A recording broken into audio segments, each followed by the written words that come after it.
एक बात ध्यान रखना, ब्राह्मणों से कदापि बैर मत करो। ब्राह्मण हैं जो गायत्री उपासक हैं, शिखा बंधन, और ब्राह्मणों से भी निवेदन है अपने ब्राह्मणत्व को मत खो।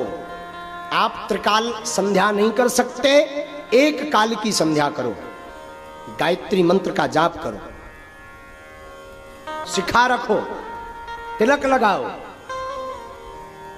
मुख से गालियां मत बको। और जो ब्राह्मण इन नियमों पर चलता है तो राजा तो केवल अपने देश में पूजा जाता है, पर विद्वान सर्वत्र पूजा जाता है। विद्वान की सर्वत्र पूजा होती है, सभी जगह। और बड़ा सुंदर अवसर चल रहा, अभी महाराज आपको बताएं, पितृपक्ष का महीना चल रहा है। कौन सा महीना चल रहा? पितृपक्ष का महीना चल रहा। और पितृपक्ष के पावन माह में हम भागवत कथा सुन रहे हैं। अगर आपने पितृपक्ष में कोई भी सत्कर्म किया, उसका 1000 गुना फल प्राप्त होता है। लेकिन आजकल हमने देखा कि आजकल पितरों के ऊपर ही लोग विचित्र कमेंट करते हैं। मैं प्रार्थना करूं,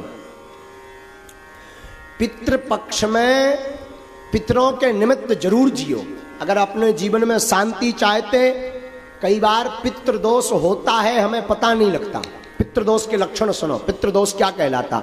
पितृदोष का मतलब है पितृ आपके पूर्वज मर जाएं, दादा परदादा दादी नाना नानी चाचा ताऊ मर जाएं और उनका विधिवत संस्कार ना हो या कोई त्रुटि हो जाए तो वो प्रेत योनि में घूमते रहते हैं और अपने वंश वालों को बार बार परेशान करते रहते हैं। कहीं शादी विवाह में रोक लगाएंगे, कहीं सत्कर्म करें सत्कर्म में रोक लगा देंगे, कहीं आपके घर में मंगल होने वाला हो उसमें कुछ अमंगल हो जाएगा, आप आगे नहीं बढ़ पाएंगे। पितृदोष के ये जो है लक्षण है।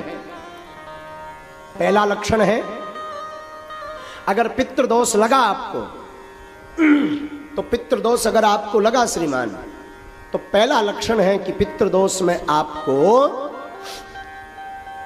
सबसे ज्यादा मंगल काजों में रुकावट आएगी। अब पितृदोष अगर आपको लगा तो आप आगे नहीं बढ़ पाएंगे।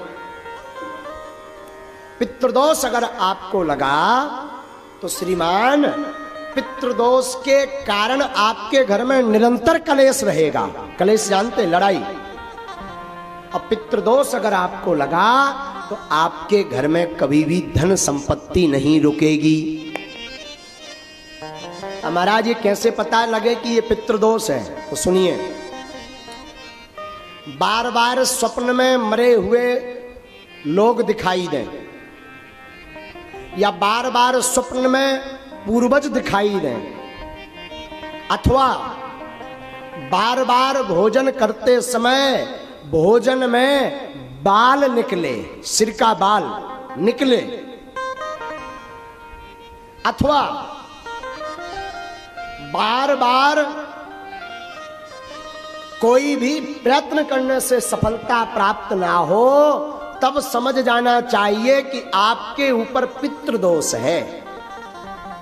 और पितृदोष की निवृत्ति के लिए जो अभी वर्तमान में पितृपक्ष चल रहा है, ऐसे पितृपक्ष में हर वर्ष पितरों के निमित्त कुछ ना कुछ सत्कर्म करो, भगवत कथा करो, दान करो, ब्राह्मण भोज करवाओ, गरीबों को भोजन करवाओ, गौ को ग्रास खिलाओ।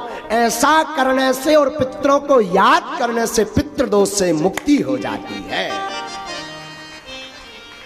लेकिन आजकल हमने देखा इसे कई जो है कम बुद्धि के लोग, हीन बुद्धि के लोग पितृपक्ष को ही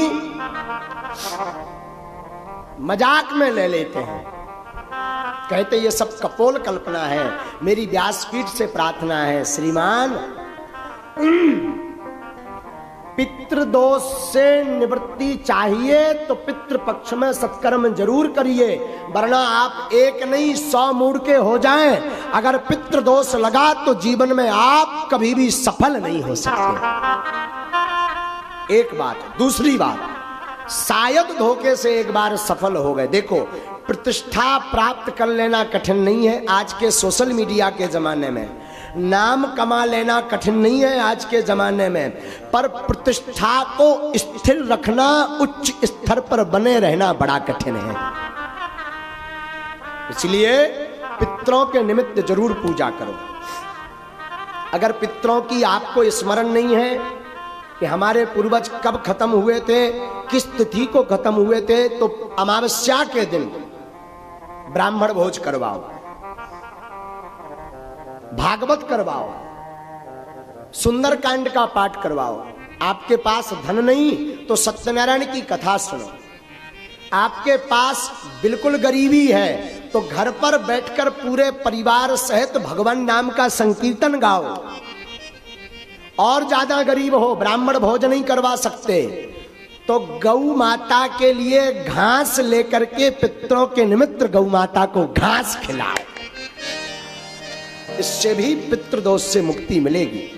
और एक बढ़िया उपाय बताएं, पूर्वजों को तो लगभग सब मानते होंगे, शायद पूर्वजों को आप मानते हैं और आपको लगता है कि पितृदोष है और इतना भी नहीं कर सकते, तो पितृपक्ष के 15 दिन पितरों की दिशा है दक्षिण दिशा। पूर्वज कहां निवास करते हैं? दक्षिण में।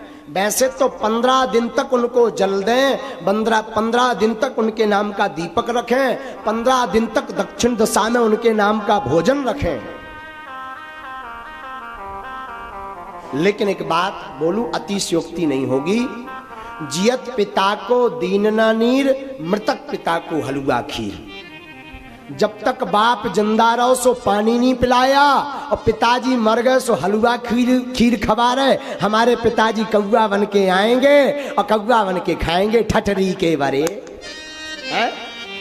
जब तक बाप जिंदा रहा तब तक पानी नहीं पिलाया, और मर गया तो कह रहा कौवा बन के आएगा। कौवा को अंग्रेजी में क्या कहते हैं? क्रॉक्स। हाँ, जो भी हो समझ जाओ है?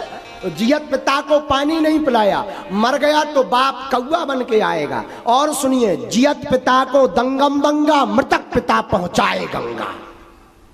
जब तक बाप जिंदा रहा तो मारपीट करते रहे, और बाप मर गया सो गंगा जी सपरा रहे ठठरी के वरे है?